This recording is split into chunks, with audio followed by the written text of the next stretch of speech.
The view from the penthouse was supposed to be a comfort, a dizzying panorama of New York, a glittering testament to my family's success, more like obscene wealth. But tonight, the lights felt mocking, cold, just like them. My parents were gone. A private plane crash. One minute they were on their way to some ridiculous charity gala in Monaco, the next, their names were on every news channel. Philanthropists, visionaries, pillars of the community. That's what the news said. To me, they were just distant, more concerned with board meetings and champagne brunches than scraped knees or school plays. But they were my parents, and now they were gone. The apartment, paid for and maintained by the family trust, suddenly felt like a gilded cage. Before, it was a perk, a symbol of my privileged existence. Now, it was a reminder that I hadn't earned any of it. My art, my passion, my life felt hollow, draped in the shadow of their legacy. I poured myself a glass of their ridiculously expensive scotch, Lagavulin 25. They probably hadn't even tasted it properly. They drank everything too fast, always chasing the next thrill, the next deal. The funeral was a blur of black suits, hushed whispers, and crocodile tears. My aunts, uncles, cousins, the whole damn Claremont clan descended like vultures. They offered condolences, of course, but behind their somber faces, I saw something else. Calculation, speculation. Aunt Beatrice, the family matriarch, a woman whose smile could curdle milk, squeezed my hand. Liam, dear, such a tragedy. We'll take care of you. Your family. Her words were empty. I knew it. They always had been. I'd always been the black sheep, the artist, the one who didn't fit into their world of finance and philanthropy. I was tolerated, indulged, but never really accepted.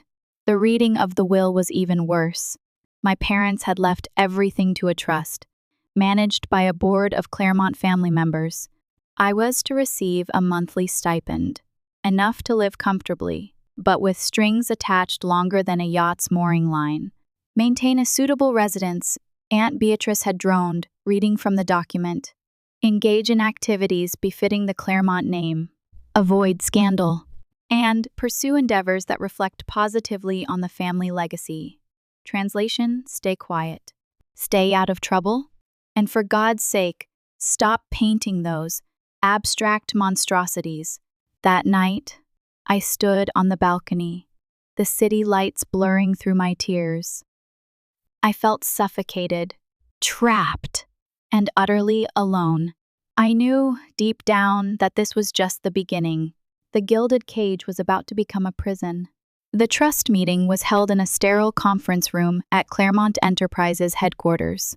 Glass and steel, reflecting the cold, hard ambition that pulsed through every vein of this company. Aunt Beatrice presided, her face a mask of polite indifference. Uncle Richard, the lawyer, sat beside her, a man whose eyes could bore through steel. And then there was Charles, Cousin Charles, my age, give or take a year, but light years ahead in the Claremont game.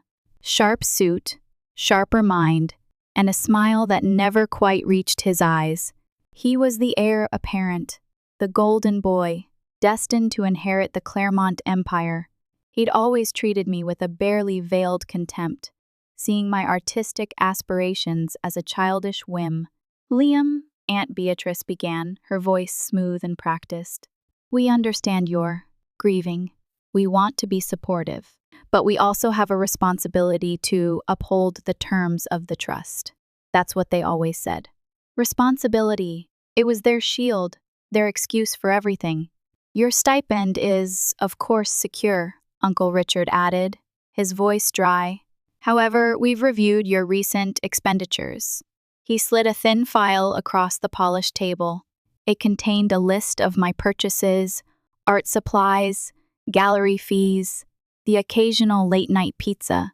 Nothing extravagant, but enough to raise their carefully sculpted eyebrows. These expenses, Charles said, his voice laced with condescension, don't exactly align with the philanthropic spirit of the Claremont family. I'm trying to build a career, I protested, my voice rising. My parents always supported my art, even if they didn't understand it. Aunt Beatrice's expression hardened. Your parents also understood the importance of reputation. We've had concerns raised by several members of the art community regarding the provocative nature of your work. Provocative? My art explored themes of social injustice, environmental destruction, and the corrosive influence of wealth. It wasn't exactly painting kittens playing with yarn. We believe, Charles continued, his smile widening, that a more structured approach is needed. We propose allocating a portion of your stipend towards career counseling. Perhaps explore alternative avenues for self-expression. Translation, get a real job. Something respectable. Something that won't embarrass us. I felt a surge of anger. You can't control me, I said, my voice shaking. This is my life. The trust provides for your well-being, Liam, Aunt Beatrice said, her voice like ice. And we have a fiduciary duty to ensure those funds are used responsibly. And if I refuse? I challenged, knowing the answer before I even asked. Charles leaned forward, his eyes glinting. Then we'll have to reconsider the terms of the trust. We might find that your lifestyle is unsustainable, especially if it jeopardizes the Claremont name. The threat was clear. Comply or be cut off. The golden cage slammed shut. I walked out of that meeting feeling like I'd been punched in the gut. They were tightening the screws. They wanted to break me, to mold me into something I wasn't. I knew I couldn't let them win. The eviction notice arrived a week later, slipped under the door with the subtle malice only lawyers could deliver. Failure to comply with trust stipulations. Termination of lease agreement. Just like that, I was out. The penthouse, the symbol of my privileged existence, was gone. I packed what I could carry, art supplies, clothes, a few treasured mementos, and left, the doorman watching me with a mixture of pity and disdain. I ended up in a cramped, dingy apartment in Brooklyn, a far cry from the Manhattan skyline I'd taken for granted. Roaches crawled across the floor, the plumbing groaned, and the walls were so thin I could hear my neighbors arguing about their cat. It was awful, but it was mine. The stipend, reduced after the career counseling deduction, barely covered the rent and bills. I had to sell some of my art, pieces I'd poured my heart and soul into, for next to nothing just to make ends meet. I felt like I was drowning. The Claremonts had taken everything from me. My home, my security, my sense of self. I was isolated, struggling, and utterly alone. Except, I wasn't. Sarah, a fellow artist I'd met at a gallery opening, became my lifeline. She was a whirlwind of energy and optimism, a street artist with a passion for social justice and a talent for turning garbage into gold. Sarah saw something in me that the Claremonts never could. She believed in my art, in my potential, in my ability to overcome this adversity. She helped me find a new gallery, a small, independent space in a vibrant neighborhood where I could showcase my work without censorship. She also got me involved in her street art collective. We painted murals, organized protests, and used our art to challenge the status quo. It was exhilarating. It was empowering. It was real. For the first time in my life, I felt like I was making a difference. I wasn't just some pampered trust fund kid. I was an artist. I was a voice, and I was determined to be heard.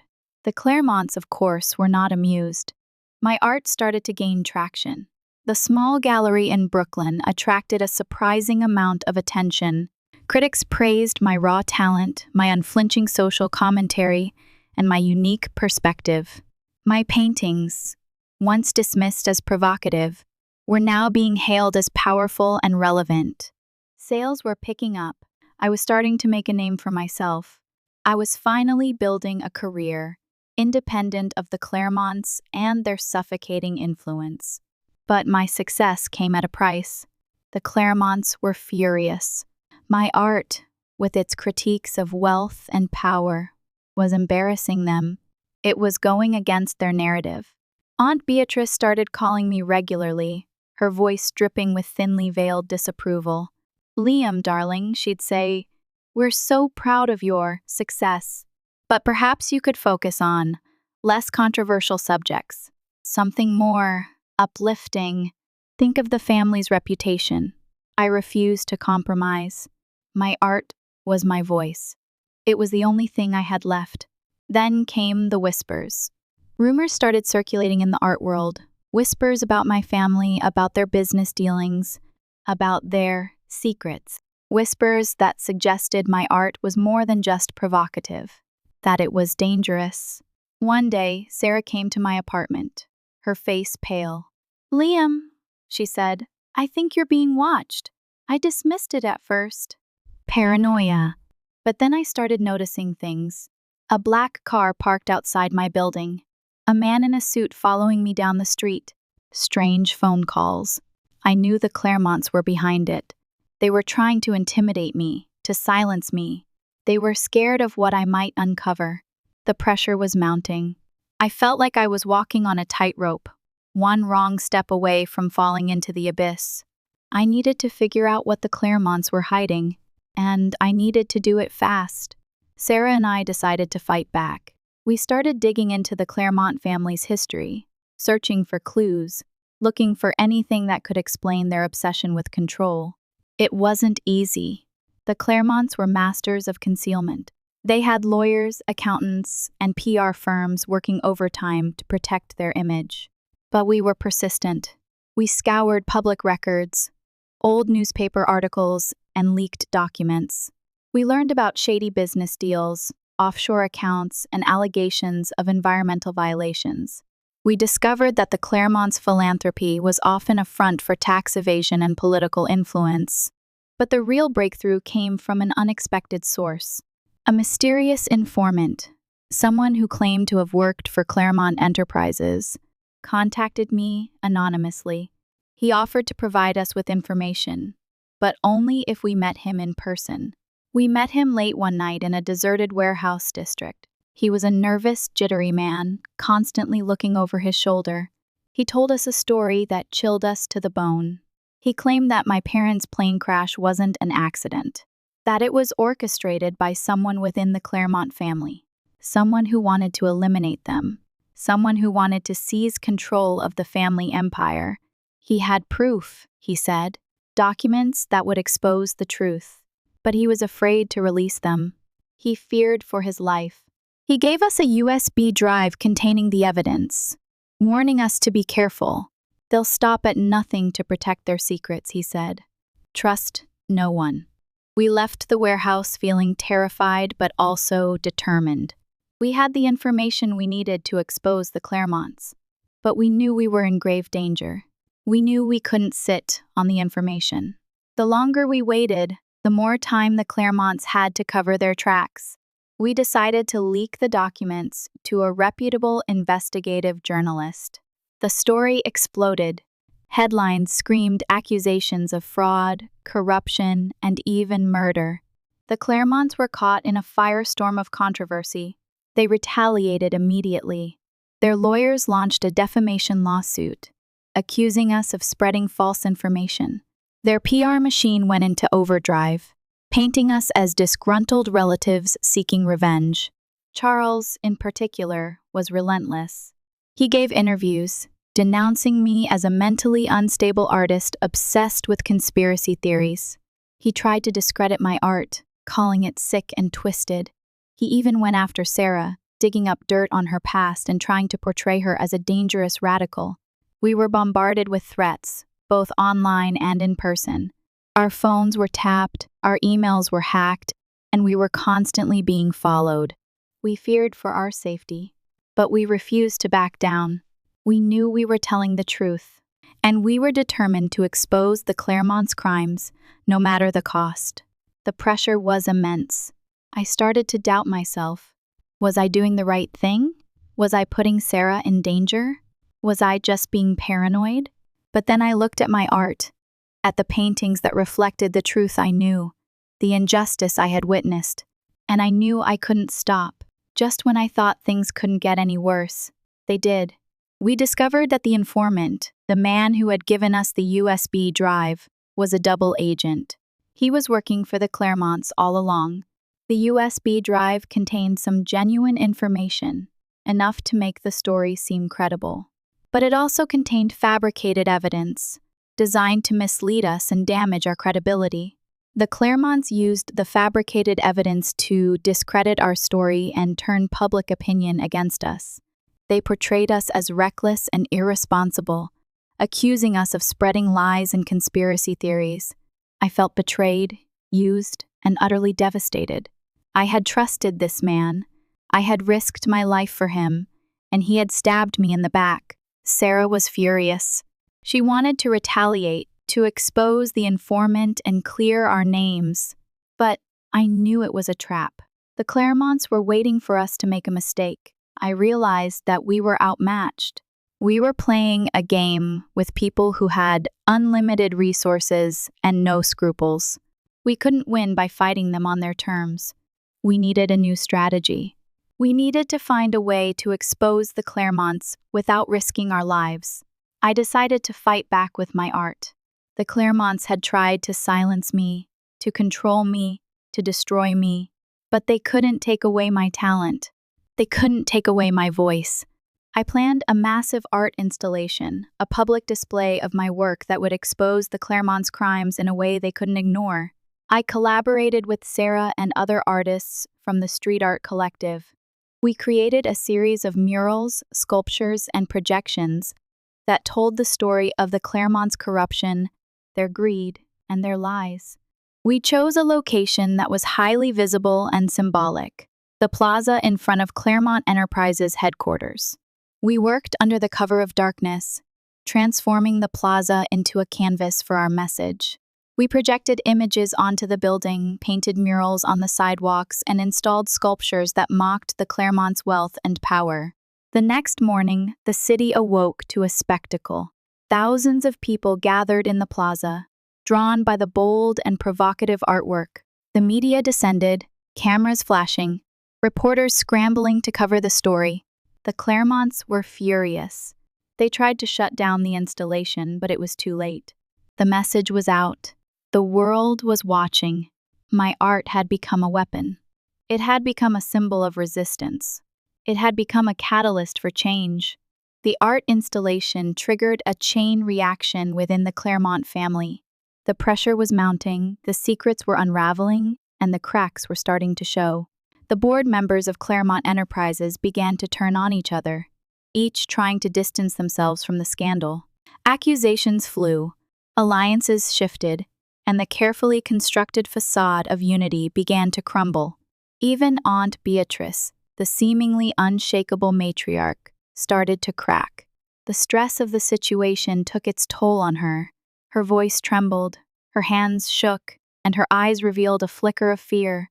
I started receiving anonymous phone calls from within the Claremont family. People who were willing to betray their own relatives in exchange for immunity or a better position in the new order. They provided me with more evidence, more secrets, more details about the Claremonts' crimes. They revealed the truth about my parents' plane crash. They confirmed that it was orchestrated by someone within the family, someone who saw them as a threat. The evidence pointed to Charles. He had the motive, the opportunity, and the ruthlessness to carry out the act. He wanted to inherit the Claremont Empire, and he was willing to do anything to achieve his goal. I confronted Charles. I met him alone in a deserted warehouse, the same warehouse where I had met the double agent. I wanted to hear the truth from his own lips. He denied everything at first. He called me crazy, delusional, and obsessed with conspiracy theories. But I pressed him. I showed him the evidence, and I watched his facade crumble. Finally, he snapped. He confessed to everything.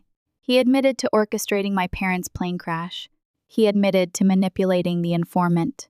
He admitted to trying to destroy me. He said he did it for the family. He said he did it to protect the Claremont legacy. He said he did it because he was the only one who could lead the family to greatness. He pulled out a gun.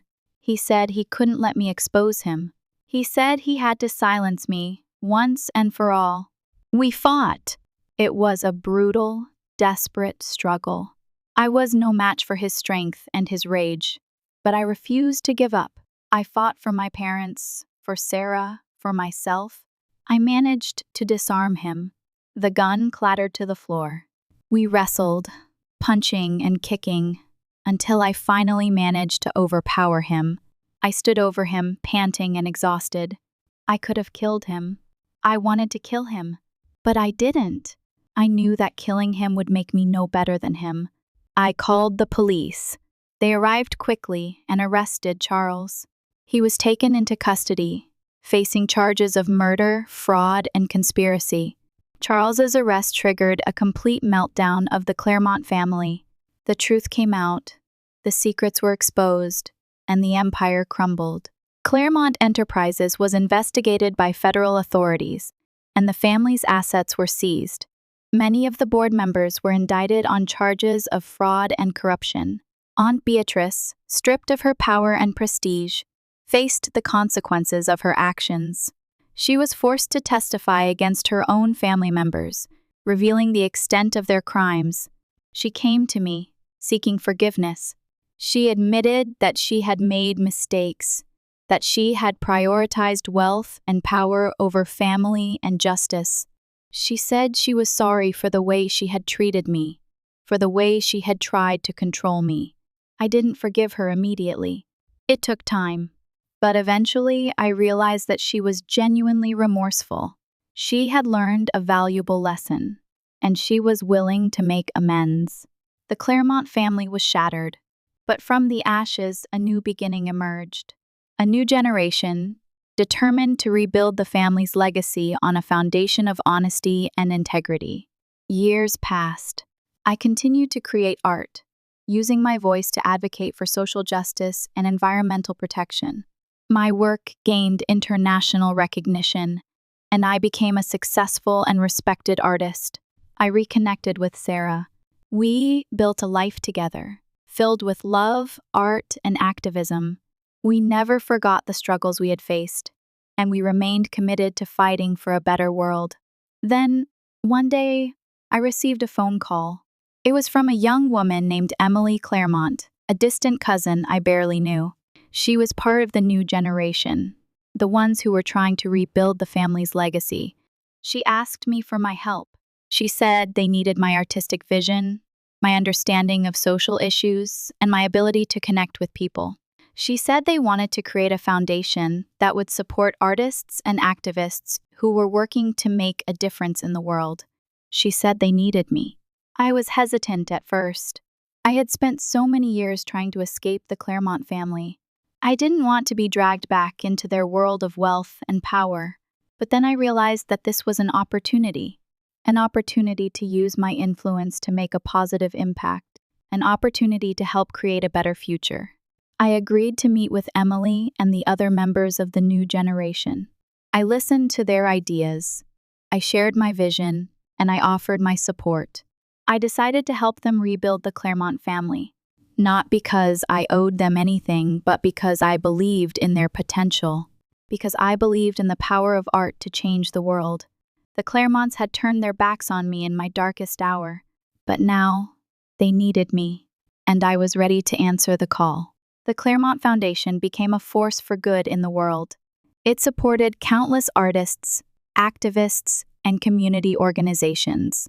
It funded projects that addressed social injustice, environmental degradation, and poverty. The new generation of Claremonts learned from the mistakes of the past. They embraced transparency, accountability, and ethical business practices. They became leaders in their communities, using their wealth and power to make a positive impact. I remained involved with the foundation, serving as a board member and an artistic advisor.